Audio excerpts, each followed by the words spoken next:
So we're in the middle of a very lengthy piece on the creation of Adam.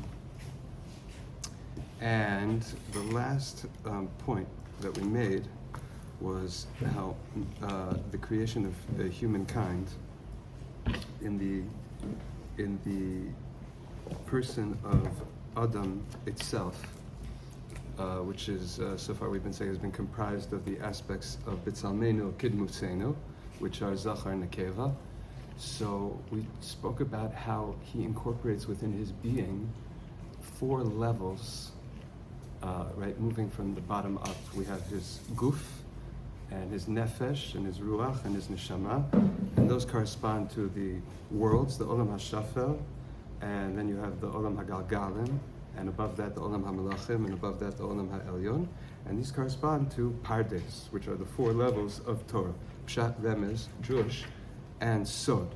And we said that since man has living connection within him of the 4 worlds, he's made up of those 4 worlds through those 4 components of his guf, nefesh, ruach, and neshama, and they are sourced, they're shrashim, they're mushrash, they're rooted in the 4 worlds, the 4 dimensions that existence is within, or is made up of. And through his kiyum Torah, which his connection to Torah and his manifesting it in his domain, what he's doing is he's being me'ached u'mekadesh. Or rather mekadesh u'ma'ached. He's sanctifying the parts, those aspects of himself, and he's unifying them, binding them together, and he allows through that, he becomes a channel where the supernal shefa is able to emanate and flow from the olam ha'elyon all the way down to the olam hashafel. Right? That was the last point we made. And therefore, the implications of the words na'aseh Adam, let us make man, is not a collaborative invitation necessarily, but also an incorporation of all those aspects, all those spiritual worlds coming together to comprise Adam. So when we say na'aseh Adam, when God says let us make man, what he's doing is he's incorporating all this cosmology into the microcosm of the human being. Okay? So we are on page Chaf Aleph in my edition, page 21, and we just finished, the last time we finished the top paragraph. I'm just going to read the last 3 lines of the previous paragraph again. Sorry? What? Chaf Aleph. Kaf. And? I think you have a different edition. Okay. One second. Okay. Sorry. Don't be sorry.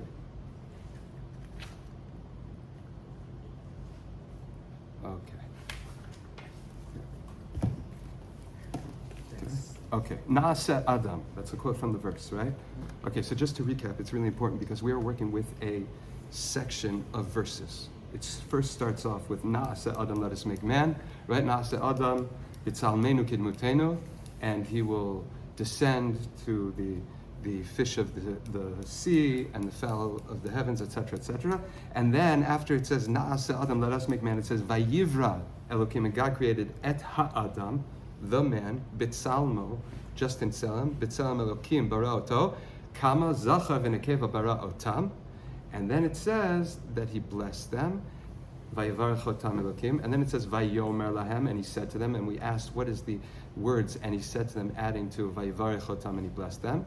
And then in the blessing itself, it consists of a directive to descend and subjugate all the different species and the different features of the geographical earth.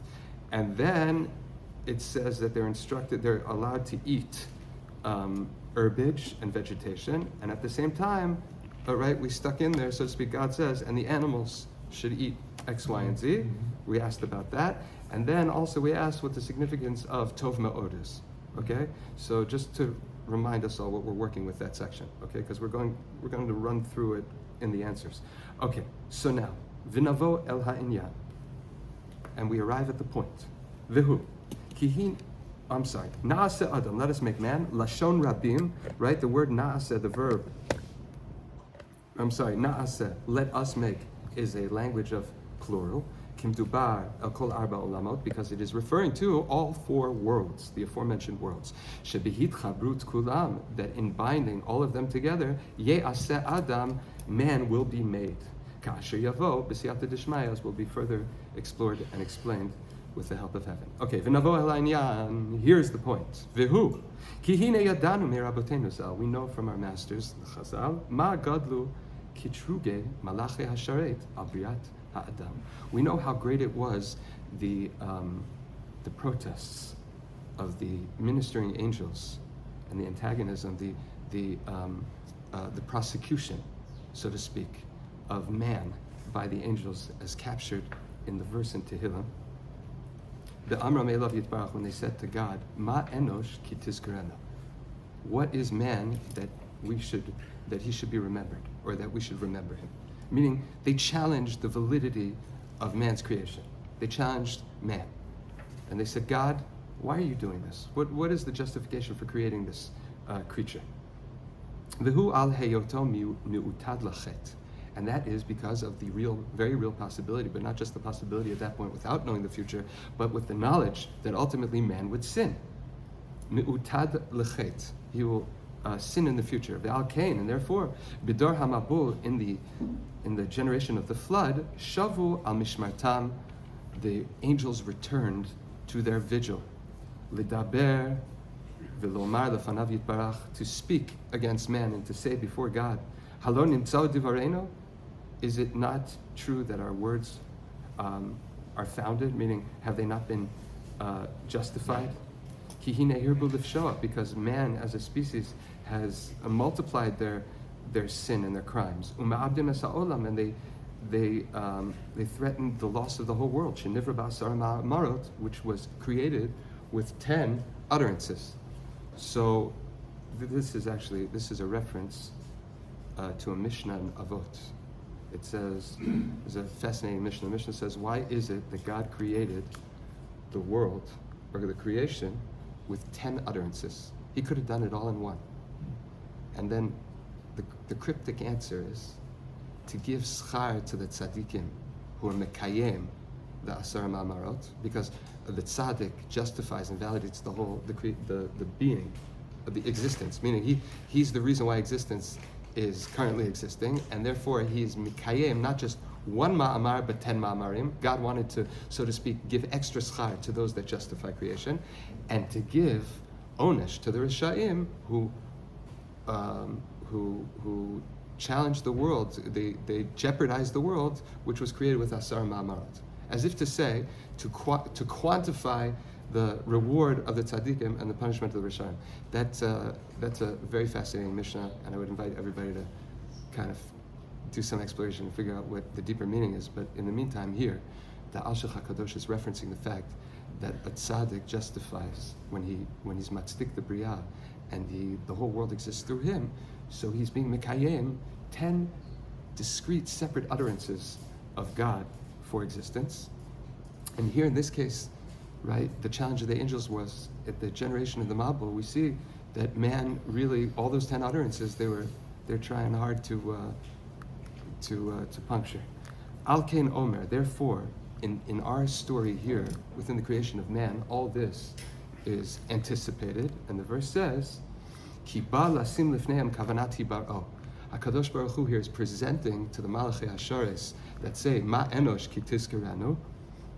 He's presenting to them his intent and his hope for for man's creation, and why it's necessary. And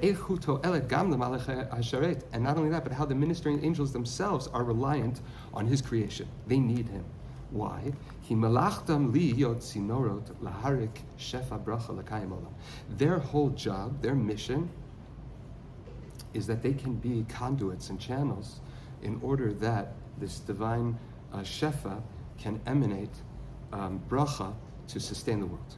So essentially, their job is to draw the shefa down from the Olam Ha'elyon and to the Malachim.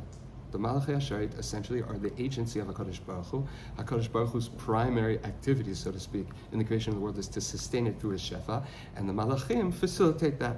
So why do they need man? Because, as you will see, man is a two-way street.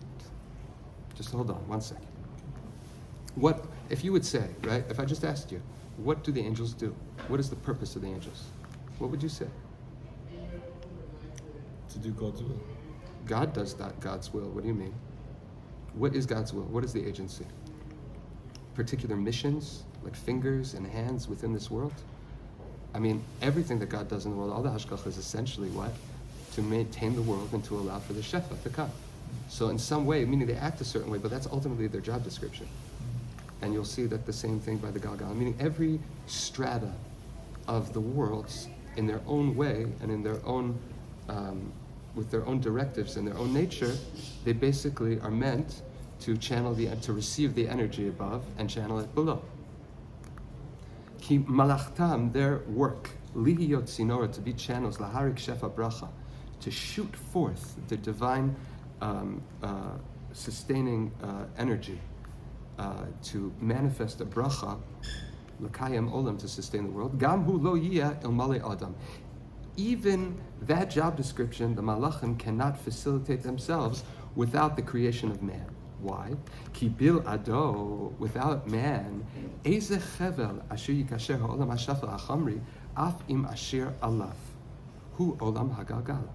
How can the cord which will bind the lowest world, which is physical, to the one that is above it, which is the world of the celestial beings? Meaning, once again, just to imagine in our mind's eye, we have the supernal world, then the world of the angels, then the world of the celestial beings that orbit, right?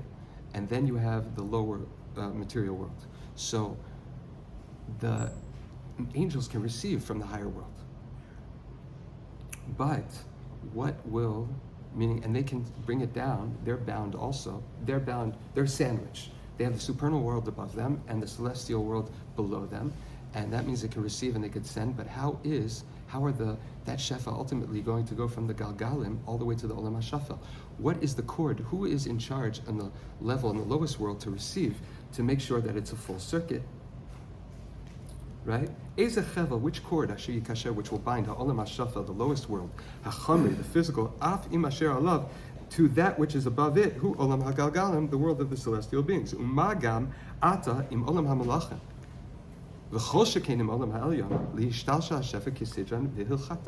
For some reason, they are just a floor in a building to allow something to pass through. But till you have placement of man in the lower world, you don't have a circuit. Remember, he's the switch, like we said last time. He's the mechanism that gets the whole thing up and running. Because if you don't have man in the lowest world who is being Mekayim the Torah, he's fulfilling the Torah, as we have written above, because he includes within him, he's inclusive of the four worlds in his spiritual makeup, Hashafel, the lowest, V'Hasheni, and the second world, which is Shel HaGalgalim, which is of the celestial beings, V'Shel Malachim, and the third world, which is of the angels, V'Olam HaNeshamot, and the highest world, the world of souls. It's all made up in him, and he has the ability to be Mekayim the Torah in the lowest world, and that's what makes the whole system run. What's the difference between celestial and angelic worlds? Okay, so we said this last time.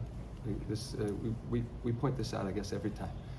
Angels, there's different classes of angels. Depending on which systems, there's different terminology. There's Olam HaSrafim, Olam HaGalgalim.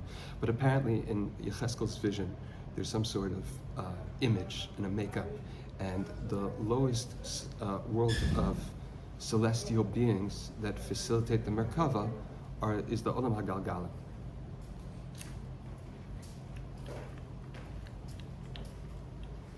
Last time we talked about Yotzer HaMa'orot, the blessings that you make on the Ma'orot, Arvit and Shachrit.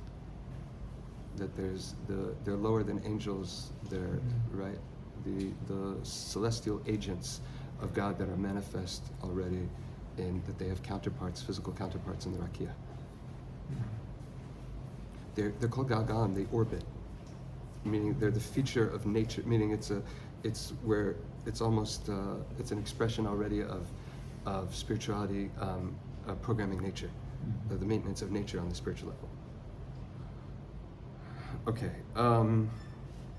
so since man incorporates those things in him. When he's Mekayim the Torah, he activates this whole machine, and that's what allows the Shefa, draws forth the Shefa from the top to the bottom, and each section or subsection or strata basically is just another level or stage of emanation. Okay? V'gam Torah kolelet kulam be'arba bechinotah, and so too the makeup of the Torah is such that it is made up of in a counterpart way. It's also made up of these four aspects, these four worlds. Dubar lamala, like we have explained above. Sha'al yedei ken, that through this yitachdu v'yitkashru ha'olamot, all the worlds on all these various levels that are expressed in these different aspects, whether it's the worlds themselves or the Torah itself or man himself, they all become unified and bound together. Viturak bracha v'shefa, and blessing and sustenance, divine sustenance, shoots forth. Me'olam ha'elyon, it fires from the highest supernal world, derech ha'madrigot, the way of various levels. Ve'il malehu, and if it would not be for this, lo hayam mavo el hashefa elyon lavo el haaretz, the shefa from the highest point would not be able to descend all the way to the earth. Umagam el shloshet yisodotea hashvelim yoter, certainly to the three foundations that are even lower than it, which are Yisod, Hamayim, V'ruach, V'afa. So, and this is just another dimension that we're going to add to this, that we want to transpose now the language of the primal elements, the spiritual elements. So, until now we were talking about, sometimes it pops up a discussion of Eish, Mayim, Ruach, or rather Avir and Afar, right? Fire, wind, earth and water, right? So here the supernal, the Shefa itself, its counterpart, if you had to put on your 3D glasses or whatever, how it would read is that's Eish. And now Eish, the Eish of the Shefa has to descend to not just through these three worlds, but it has to reach these aspects where these worlds reside in the spiritual matter of creation, the building blocks of creation, which are the Yisodot. So we're going to describe now how that becomes ultimately manifest in the different orders of species that are described in the lower world, and how when we say that man should descend upon those various species, it reflects these four or three primal elements. Here, as follows. Okay? Uleshema yashivu amaram emet, and lest the words of the angels that prosecute and challenge the creation of man return true, meaning they're validated. Why should man, who has this incredible ability and all of existence rests on him, why should he have the ability of free will that jeopardizes the entire creation? Just like man in the future, right? Since his creation, he will be mekayem the world. He will allow the world to exist through his being. He will also be the cause, ultimately, for the world's loss, for creation's demise.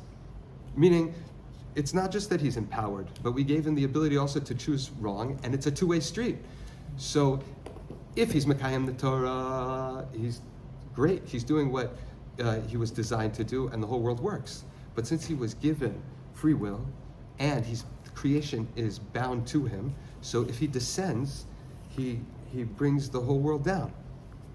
Al Kain, therefore, b'hemshech haktuvim, with the following psukim, the verses that we read after this pasuk that says Naase Adam, right?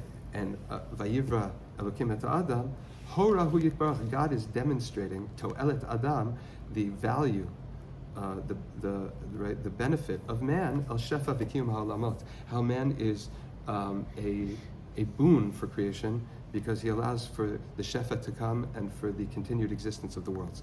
V'latei tuv tam, and to give good reasoning, le'enem, to the eyes of the malachim. He's demonstrating, he's making an argument for Adam. So the rest of the verses are descriptive of what man is meant to do and why he's necessary even to the eyes of the angels. Laha'alot arucha umarpeh, in order to serve them, so to speak, a satisfying meal and a healing salve, meaning a soothing response to their issue. El hakoshi halas, for this problem that they present. Vehechel, So God basically initiated, and he said to his ministering angels, Na'aseh Adam, let us make man. Lomar, hine ben kulanu, right? All of us together. Hu kalalut ha'olamat. We are representatives of all the worlds. Na'aseh Adam, let us contribute and incorporate ourselves into this being called man. Kulomar, Adam meha adama. He's from the earth, right? The foundation, the element of earth, which is also the olam hashafel, the lowest world. Shehu hachomer, that is the matter, the material, me olam hashafel, from the lowest world. Mishutaf, right? Conjoined, bitsalmeno, with our form, plural, right? Sheli, mine, God says, vishalachem, and yours. Meaning wherever we have a counterpart that manifests in existence as a form, right? We will take that and put it in man. Just like God has a counterpart, his form is the supernal world, which is the olam haneshamot. Man will have a neshama. And just like the malachim, right? They have a tzelem, right? What's that? That's the ruach, etc., etc. So God is inviting everyone to contribute their aspect into the creation of man.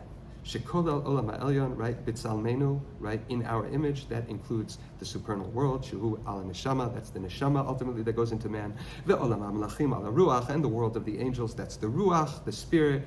Ki gam hem nivrau bitzalem, because the malachim are also described as having a tzelem and being an expression of God's tzelem in some aspect. Kemosha amru rabbeinu zal, like our sages say in Bereshit Rabbah, v'gam bidmutenu, and also in our dmut, our likeness, our image. Hu al hadom elano, that is referring to anything which is similar to us, bitzad ma, in any aspect. What does that mean? That God is saying, meaning the angels have some aspect of dmut. So were the angels created in God's image as well? Is that And what they you're have saying? an aspect called a tzad ma, an aspect. Yeah, they represent, but only it's a piece, meaning they are his most direct agency. So they have to have some sort of way of being shayach to be an expression of him. And do they have both Tzalmenu V'Dinu? It says bitzalmenu. What's the tzalmenu of the malachim? That's the ruach. But there it doesn't mean he's not. It's what's interesting is, to me, I think so far all I'm comfortable saying is tzalmenu. God is saying that each one of us has a tzelem. My tzelem is the olam haneshamot. The malachim's tzelem is the olam ha-ruchot, etc. But here bidmutenu means with my dmut that I share with all of you. That all of you are expressions of me in some aspect. So somehow the malachim are a dmut, so to speak, of Hashem. It sounds like here. And what's that? Yeah. Ki gam him nivra b'tzelem. The malachim were also created b'tzelem, right?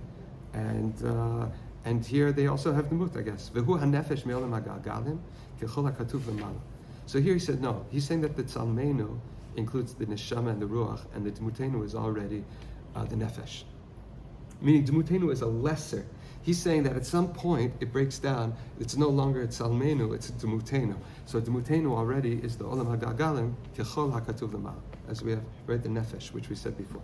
V'chol zeh l'kayim olam. All this, why did God incorporate to create this? Orchestrate this massive symphony of ingredients to come together in man, in order to be mekayim the olam, that man should be able to sustain creation. Ki al yedei chen, through this yimashech, he will continue to draw forth ki tzalmenu dmutenu aniskarim, through our tzelem and our dmut, as we have aforementioned, hakolilim shloshet ha'olamot ha'elyonim, which incorporate or include the three higher worlds. Ein tzarich lomar yirdu v'yashpiu al yisod ha'esh hakarov el haruchaniut.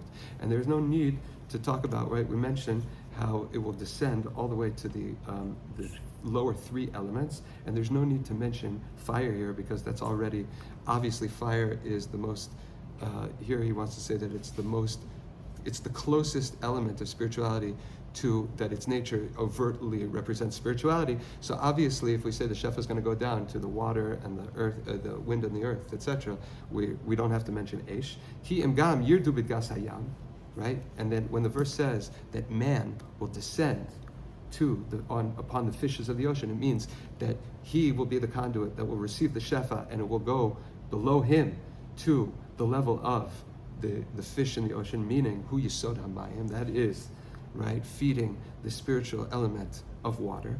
Afilu shemitachat la'aretz, even the one which is all the way underneath the earth. Ube'of hashamayim, and the fowl of the heavens, hu yisod ha'avir, that is the air or wind. Uva'behema, and with the domestic animal, hu yisod ha'aretz, that is the element of earth. Ad hayoter shafal be'echot, because it is the lowest in terms of quality when it comes to spirituality. I'm sorry, ad hayoter, until the most shafal be'echot, the one which is lowest in quality, which is who haremes haromes alarts, those be the creepy crawly things that creepy crawl on the earth. Kil male adam hamakashan ma'achan, for if it were not man or human which binds and unifies, lo haya ridui ha'olamot, this descent through the worlds from the olamot ha'elyonim would not be mishtalshel, it would not be able to emanate ad lamata la'aretz, all the way to the lowest point of earth, umagam ad remes adama, certainly to those creepy crawly things that creepy crawl on the earth. Did we hear God's response to the angel's comment? So he's basically explaining why God is saying what he's saying here as an attempt to soothe the angels before they protest. Yeah, but I heard the protest and I didn't hear the answer. So it's not the answer. It's the meaning we're asking from the protest, which happens basically. It's what they call in Yiddish a bavar. It's an anticipated. It's an initiated. But the truth is, I'm sure that we will have time to explore is that Noach, because that's when it becomes that's the theater of it all. That's where the drama happens. That's the debate. But here, in anticipation, meaning we're saying like this: God is well aware that from the angel's perspective, this is very, very troubling to them, that man will be empowered. He is the switch, and at the same time, he can jeopardize the whole thing. Right. And therefore, what he wants to say is before they do this, and the Alshech documented when they do this at the Mabel, as expressed in the verse in Tehillim, meaning to contextualize why God's doing it. So he initiates and he says, listen, it's going to be great. It's going to be fantastic. We're going to make this cute creature. It's going to be majestic. It's going to be delicious. He's going to bring all the way upstairs, all the way downstairs, and all the way even to on the fish of the ocean and the fowl of the heavens and the creepy crawlies of the earth, right? Of the domesticated animals, etc. Meaning he is the conduit which is going to allow, just like you understand that on your level, in your limited strata, you have this job. He's what allows for the whole thing to happen. So you guys are on the same team. And it's only through him, because you guys are stuck up there. You guys are pretty high. But Adam Arishon, he goes all the way down. He's a two-way street. So it will descend all the way and complete the circuit through him. So we're all on the same team here.